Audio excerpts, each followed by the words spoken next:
দেবী অষ্টাদশ ভুজা মূর্তি পরিগ্রহ করে শঙ্খে দিলেন ফুৎকার।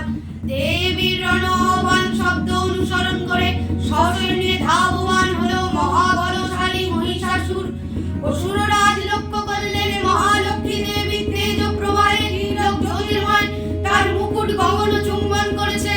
পদধরায় বৃদ্ধি আলতা আর ধনুকটঙ্কারে রসাতল কম্পিত। দেব সেনাপতি মহাশক্তির জয় মন্ত্রের গুণে দেবীকে দান করলেন মহাপ্রীতি। নমো চন্ডী